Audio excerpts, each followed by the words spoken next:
Thunder Force is a Netflix movie. It's their latest superhero film.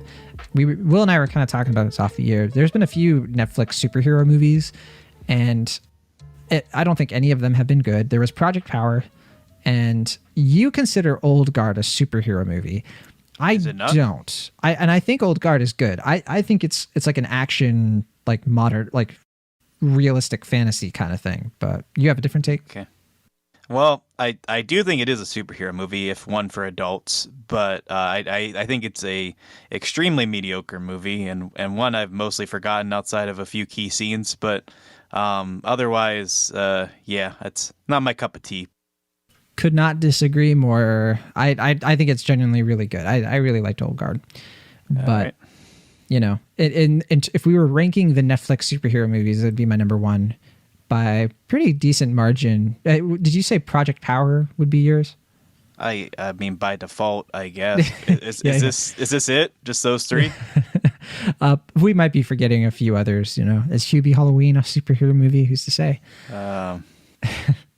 But yeah, this is a superhero comedy written and directed by Ben Falcone, and it stars Melissa McCarthy and Octavia Spencer, Bobby Cannavale, Jason Bateman, a few other people you'll recognize, Melissa Leo.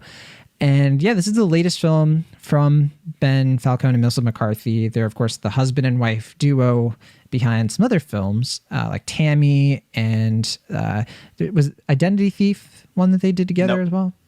No? I mean, I don't know if she produced it, but that was, what's his face, King of Kong guy. Well, yeah, I know. I'm pretty sure like Craig Mazin did the screenplay for that one, so I think you're right. Yes, he did, yes. Mm-hmm. They did Life of the Party, I know that. And The Boss. We talked about that movie, one of our most popular episodes of that year. For whatever reason. Fact. Yeah. Oh, and I forgot to mention, this movie also has Pom Klementieff from the Guardians of the Galaxy Volume 2. She plays Mantis. I did not expect to see her in this, and she has like a totally different like look, so I didn't recognize her at first. But then once she started like doing her thing, I was like, "Oh my gosh, it's Mantis! Mm-hmm. Nice to see her." And something that's not Guardians of the Galaxy. But anyway, yeah. So this just came out on Netflix. It has been getting ravaged by critics, and I think we kind of expected this. I mean, I think Ben Falcone is like yet to make a good movie. I think that, for whatever reason, he keeps getting these projects. And I think it's kind of an Adam Sandler situation where a lot of people will watch this because of the talent involved. And they kind of see it as like, oh, this is a movie that is going to just sort of be dumb, but I can, like, you're kind of telling me this off the air, I can fold laundry while I watch this movie and, just kind of decompress. I mean, some people cling to their wife's success. Ben Falcone is holding on to it for dear life. I guess so. And you know what? They had... okay, I will say this. They have this big Netflix deal. I forget how many films they're going to be making with Netflix. Well, they're making a show next, right? Not that I'm aware of. It's like God's Favorite Idiot, I think it's called. It's like a show, I guess. But movie-wise, like they've got a bunch of Netflix stuff coming up. Very similar to like Adam Sandler thing. Super Intelligence. That was the other one they did. And The Boss. Yeah. I think the next one that they have for Netflix is like a Christmas movie. And I genuinely believe that like Ben Falcone is doing this because he thinks making movies is fun and he has fun doing it and he likes making movies with Melissa McCarthy. I don't think this guy really sets out to make a great movie. I might be totally wrong about that, but I just don't get that. I just don't get the sense that he cares if the movie is good or bad or what people think of it. I just think that he's just making movies because he can. And do you think that's unfounded? No, because I think my interpretation of their creative process, and like we say, I don't know. I haven't met them. I don't know what they do when they come up with their movies, but I imagine it goes something like, "Hey, wouldn't it be fun if so and so?" And they're like, "Yeah." And then they either come up with a bare bones concept or whatever, and they flesh it out in the process, or if they're on set, it's like, hey, that's kind of a funny idea. Why if we just kind of run with that? And then they turn what should be a 30-second joke into a 2.5-minute joke. Because if it was funny for 30 seconds, surely it'll be funny for 2.5 minutes. And that's how we get the Ghostbusters thing, Yeah. I guess. I mean, I would prefer Ghostbusters over any of the movies that Ben Falcone has directed, admittedly, but sure. I guess, but not by much. I just think that there's this, like, these movies that generally Melissa McCarthy is in, like comedy wise, they just have like a sense of humor that I don't understand, like what people find funny about it. And if people get like joy and they enjoy these films, that's awesome. But to what I was saying before, I just think that like he makes the film, like you said, just sort of to make it and to just sort of have fun. And it's not that there's anything wrong with that, but like, I don't know. I just wish that, like, why can't they like look at a film and be like, let's say something with this movie. Let's do something with this concept that's different. And I don't know. That's the thing that I'm craving from these things. I mean, he's directed now, 5 films? And I don't think he has improved in his direction any particular way, as far as I can see. Like, it just seems like he has been consistently fairly mediocre in terms of his approach. Like, it's a lot of, like, kind of general setup. It's not like he like really advances in any particular way as a filmmaker, and I don't know if, like you said, I don't know if he's really even trying to. But I do think that it's more unfortunate for Melissa McCarthy, who, as we all know at this point, she is a very talented actress, and not only in the comedy field but in directing. I mean, she has 2 Oscar nominations for a comedy and a drama, and I don't think those are unearned. I think it is a very good performance in Bridesmaids. I really like her work in The Nines and Can You Ever Forgive Me, and even like movies I don't like at all, like Identity Thief. Like, I think it's a horrible movie, and I think it's a terrible comedy. But there is one scene in that movie where like Melissa McCarthy is genuinely like really acting, and it's like, wow, like clearly, even in like a garbage movie, if she is given the chance to act, she can. But I feel like with Ben Falcone, and this happens when you have a director that you're like close with, like I think she kind of just settles in a way that like I mean, it's not like I think they're lazy in terms of their approach, but I mean, a director sometimes you kind of have to give and pull, and I feel like Ben Falcone's probably a very nice guy, and he obviously loves his wife, and he kind of just rolls with the punches, I guess. And I just feel like there's just not a whole lot there, I guess, in terms of like really defining her characters or really kind of following the funny in a way that's interesting for an extended movie length period of time. Yeah, I basically agree with all that. Even a movie like Spy, which I don't like as much, but people really like. I do like Spy. Yeah, people like that movie. Spy. Mm-hmm. And I think the reason they like it is because Melissa McCarthy really commits to that role, and like I don't think anyone can deny that she's extremely talented, really good at what she does. It's just, to me, unfortunate that she, like, the majority of her projects are these sort of like hangout movies with that kind of are just content to be mediocre, I suppose. Sure. That just kind of irks me. I mean, she gets a lot of, they get a lot of really, talented people, especially in this movie. Like, yeah. I mean, I imagine like working on their movies is fun, and they're probably really nice and supportive, and it's a good check. Sure. Yeah, they're doing it. I mean, they're getting some money. They're hanging out with people they know. I get it. Like, I don't judge anybody involved here at all. Are you saying that Jason Bateman isn't fully committed to the bit here? I think he absolutely 100% was born to play the crap guy in this movie. So, okay, what is this movie? Thunder Force is about a world where it's kind of taking this version of the synopsis from Steelheart, the Brandon Sanderson book, which is basically like, what if a bunch of people in the world got superpowers, but the only people who got superpowers were the villains?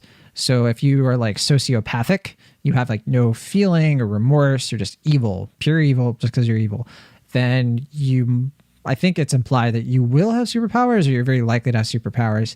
And this is how the world's been for like decades, which that doesn't make sense, that like the world is completely the same after decades of this, except that there's just some villains, here and there. They're little annoyances, right? I mean, even beyond that, I just was thinking like, this movie starts the way all comedies do, with a train being blown up and our protagonist's parents dying. It's just like, yep, that's how we get them laughing from the beginning. Like, just like this horribly depressing way to start a movie.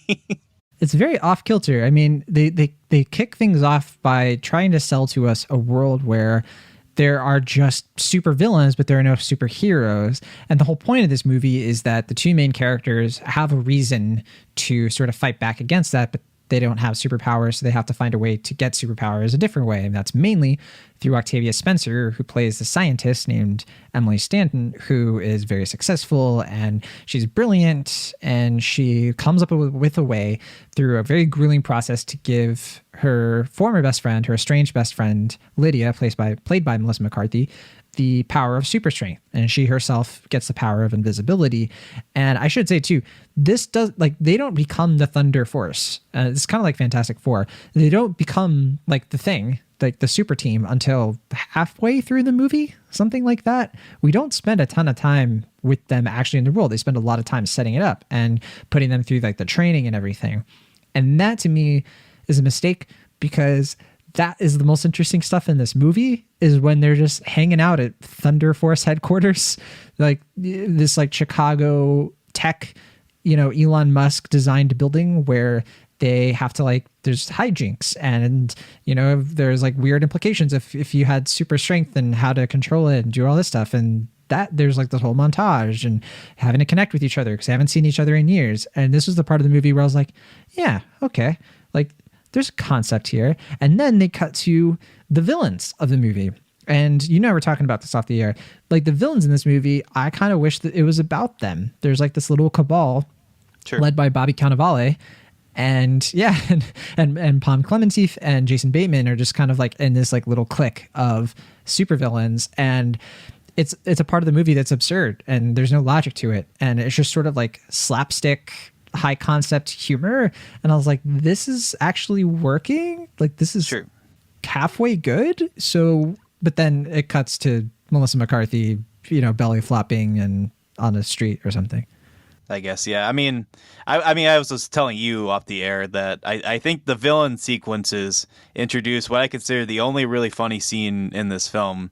And I won't give it away, but it's one of the few times where I think extending the joke longer than you expected actually kind of works the movie's favor. But it's also one of the few times where the movie's actually kind of indulging in a darker sense of humor. So I don't know if that's coincidental or if that just speaks more about me. But that's the only time in the movie I can honestly say that I got a good laugh or even a chuckle out of this film. I think it works because it's the writing. Like, the characters bounce off each other well. Bobby Cannavale is just this like sadistic, corrupt politician. And Jason Bateman, they kind of get to it eventually, but like, he's not really that evil or anything. He's kind of like the audience surrogate for this world, even though he has crab claws for hands. But he just sort of like Arrested Development's his way through every situation. So his energy complements that super well. And then you just have Pom Klementieff, who just is hilarious no matter what she kind of says or does. So she just kind of is like sort of adding her sadistic flair to it. And there's just a good energy between the three of them. But then you cut to Octavia Spencer and Melissa McCarthy, who are just kind of vanilla by comparison. Like, there's just no texture to their characters besides, she's kind of just a super brilliant person who maybe needs to like focus more on human connection.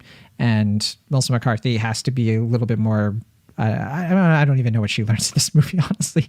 She just kind of like more is herself. Selfless, I think. But she's pretty selfless throughout the movie otherwise. Yeah, the movie's basically on her side the whole time, There's this whole subplot where she connects with Octavia Spencer's daughter, and they kind of, her whole thing is like, hey, don't be so hoity-toity, like, care about your fellow person, like, be on the ground level. She's like a ground level superhero. And, you get the sense that Emily is like trying to only focus on her goal of stopping the supervillains, but not really paying attention to the people around her. I don't know. It's a germ of an idea, I guess. Well, I mean, that's my whole thing, I guess, with the Falcone's filmography is that I think he comes up, well, I guess him and Melissa McCarthy, I think they come up with concepts and characters, but they don't really flesh them out. They're just kind of like, hey, wouldn't it be fun if there was a movie, like a superhero movie, where it was like two like middle-aged women kind of figuring out the whole superhero thing. It's like, yeah, I guess that's a concept that can work. If you flesh it out, sure. Yeah, but they kind of settle at that point, or they're content to be like, all right, we got a funny concept. The funny will follow. And it's just like, no, sometimes you kind of have to work for the funny. Like, you can't just like assume that the concept is going to carry it. it's represented by like how certain creative decisions they make, where you do get the sense that it was like the first idea someone had. For example, like, okay, what's their pump up music going to be on their first caper? And it's a Glenn Frey song because like even the character is like, why would it be a Glenn Frey song? And I genuinely think it's because it was like somebody took out their phone and pressed shuffle, and it was like the first thing that came up, and they're like, "We're doing it. We're doing that song." Well, I mean, they come from an improv background, and that it seems to flow into all their movies. Just kind of like, oh, this is where the joke's going. Okay, we can work with that, and just kind of going with it. Right? Yeah, let's just riff. Which I mean, I don't mind riffing, but I think, generally speaking, you kind of have to do a little bit more. Like you have to elevate the joke, or you kind of have to like layer it in some way. And like I said, with the exception of that one scene, I just don't think they do that here or any of their films, really.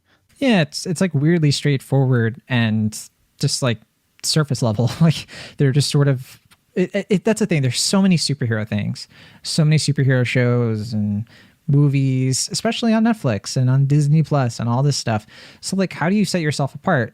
And I don't think like Melissa McCarthy humor is enough, right? I mean, and Octavia Spencer, like I think is for me like best with her dramatic roles and her more like really bizarre genre roles, right? So like I don't understand what she's doing here. I thought Ma was pretty funny, so I don't know about you, but it's funny in a different at a different playing field, right? Sure. That's a memorable movie for reasons we don't have to talk about. Sure. But here it's just like, I don't know, there's just nothing to her character we haven't seen before. Nothing. The movie doesn't say anything. It's just sort of like an excuse for their version of a superhero movie, which is like just very plain and boring to me. To that point, yeah, I'm honestly kind of surprised that Ben Falcone and Melissa McCarthy weren't making Netflix movies before this, because like they're always kind of working that modus operandi from the beginning. Like even Tammy, to an extent, was just like a character piece for them to just kind of like do their thing, but it's not like super plot driven or like stakes dependent or anything like that. So I think being on Netflix, kind of similar to Adam Sandler, like I think that's probably the best mode for them, I guess. They're going to keep making movies like this because, it'll be directly sent to their audience, and they don't have to worry about like doing too much to establish like tone or stakes, because like we were saying with Netflix, you have the comfort of just kind of like knowing that the audience might just like go into the kitchen and spend 4 minutes finding a snack to eat and come back and not lose anything in terms of like what happened in the plot or anything like that. So I think it makes sense for them to be on Netflix, but that doesn't mean they're making good films at this point. Like we said, it just seems like they're kind of consistently mediocre now. And I will give the movie credit in that, like, I think this one's better than Superintelligence, which was just terrible. We didn't cover it on the show, but it's really... I never saw it. Just an impressively awful film. And I think the other ones before it were just kind of like lukewarm in kind of the same way that this movie is. It's just like, yeah, I mean, like I like all the people involved. I'm sure they're very nice people to work with, but they don't really make super entertaining films together, and it's not like I'm getting much out of them, like you said, thematically either. So we're just kind of left with like a giant shrug of a filmography. Yeah. Melissa McCarthy is very funny, but like trust that she's funny. You don't have to be like improvise every single joke. Just write jokes. Let's do that. But yeah, all that said, way more people watched Thunder Force than they did Voyagers.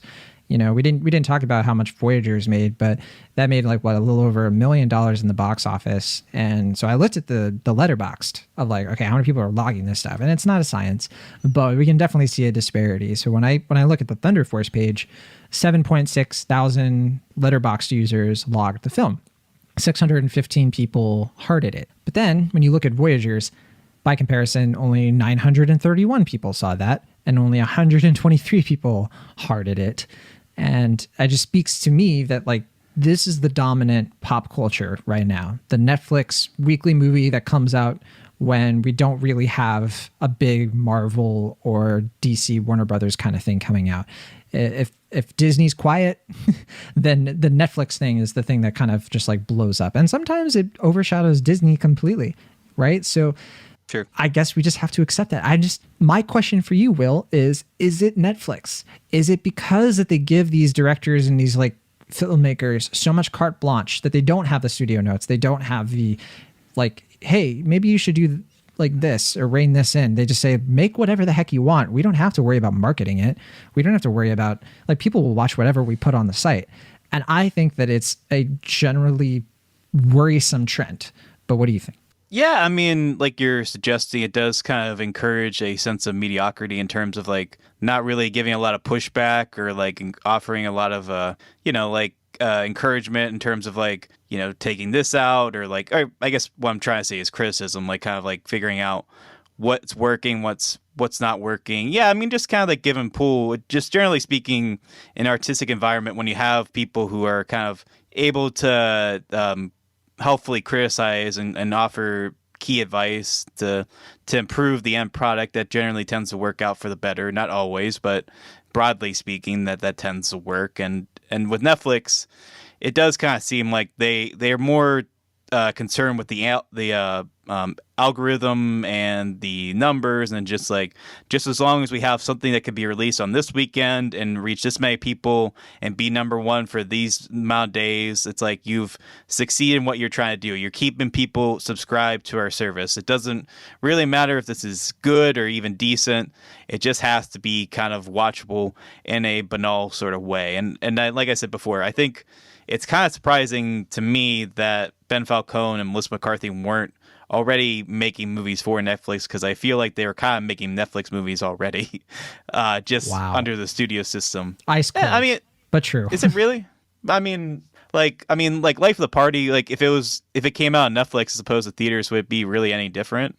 Yeah, we should be clear. It's not that Netflix doesn't make good movies. Of course they do. They make some of the best movies of the year, but a lot of the time they don't. They just kind of like put this stuff out, and it's a bit of a confusing push and pull, honestly. I mean, for every like good to great film on Netflix, like there are 3 others that are mediocre at best or more. Because there's so many Netflix movies that come out every week. We could literally make and I'm sure they're out there, a Netflix podcast that only covers Netflix releases, maybe even just Netflix movies, and you'd still be able to just like cover the same amount of content that we do on the show. Pretty much, yes. Which is kind of wild, isn't it? Like, yeah, it's kind of amazing, like how much they put out there, and I don't want to criticize them for that approach, because that's their approach, and I'm sure whatever works for them. But I guess the thing that I personally just prefer, and maybe some other people do too, is I just like better curated film output, like A24. Not every A24 movie is a winner, but I'm always interested or really curious about a new A24 movie. And the same even goes for something like, one of the bigger services. Like if something is going to come out on HBO Max that's original or like just kind of like a different sort of thing, I'm generally pretty curious with HBO, because they just have a good reputation, and not everything that they put out is a winner, but it's always going to be, to me, like worth looking into at least. But with Netflix, so much stuff just passes me by, and I don't give it a second look, because I feel like I don't need to. It's weird. Yeah. And I mean, that also tends to hurt the actually good films, because half the time they kind of go under the radar, and people don't, unless like people are championing them or like they get some award considerations. Half the times there will be like generally very good films, or like good films that just kind of fly under the radar because they're not getting a whole lot of notice or praise. But I do agree with you that it is kind of getting to the point where like I honestly don't know why some people just, I mean, I'm sure somebody does this, but like you could just like tally up like, okay, The Five Bloods, I'm Thinking of Ending Things, Dick Johnson Is Dead, Mank, and like whatever else, and just like spend 2 months just catching up on those stuff, and then just like cancel your Netflix subscription until like that time next year, and just figure out like, okay, this is what, these are the good ones, I guess, or like the ones I should check out, and then just like binge them, and then just repeat the cycle. Like I am wondering if people do that, because at this point, like it does seem like only a handful of these movies end up being worthwhile or even worth considering. So I don't know. Yeah. I think that with Netflix, like I'm getting very burnt out on a lot of their content, particularly their series. and a lot of their documentary stuff. Sometimes it's fine, but like nothing really hits me. Like I don't feel like I'm getting a good experience generally. I think like the last thing I saw on Netflix that I genuinely got a real kick out of, that I had a lot of fun watching, was the DOTA. I don't know, it's DOTA, whatever. The Dragon's Blood thing. It's like a Western anime that I don't know anybody else who watched it. It just showed up on my Netflix and I chucked the whole thing out, and I thought it was kind of fun. It was a really cool action series that was a nice surprise. But aside from that, nothing really has like, so there's stuff that's hit Netflix. People have been like, oh yeah, there's this thing called Deadly Illusions. That's just this weird movie that is like starring a bunch of people you recognize, but probably shouldn't watch, I guess, because it has some weird stuff in it. I don't know. Yeah, I heard that was pretty terrible. Yeah, I didn't watch it, but again, it's like that just happened and then nobody talked about it. It's almost like the video, like remember when video on demand was like every week we'd get 5 or 6 straight to VOD movies that nobody really talked about, and sometimes they'd have really recognizable people in them. I mean, still do technically. I mean, I'm sure. I think to a lesser extent in some cases, but yeah. Yeah, I mean, when the pandemic happened, I know they were kind of forcing that more because it makes sense, because it's like they didn't have big screen competition. So it's like, hey, why not try this VOD title? Or like, hey, here's a movie with Bruce Willis. That's the thing. I think we're like starting to fully transition into an era where we don't need that. Like, why would you put these straight to VOD, which are typically looked at as like low budget, low quality things that normally they would just pop up on iTunes or Amazon or something and people would rent them, when instead you just put those things on Netflix and Paramount Plus and all these things where people will actually watch them because they don't have to pay, more than their subscription. Right. So it's an interesting time to be alive with the streaming era. But that is our long-winded review of Thunder Force. The movie's so interesting we stopped talking about it without really addressing it. What's your grade for Thunder Force? I'll just say Thunder Force, more like Blunder Force, C. Well, I'm Gene That Shalit. gets a B for boo. Yeah. Dang, we're 2 in a row. We've had the exact same grade, a C for me as well. It's weird too, because like normally I don't know if I've ever given 2 movies 1 week a C. Definitely C+, but that's kind of sad. Yeah. You hate to see it. Hate to see it. Yeah, hate to see it.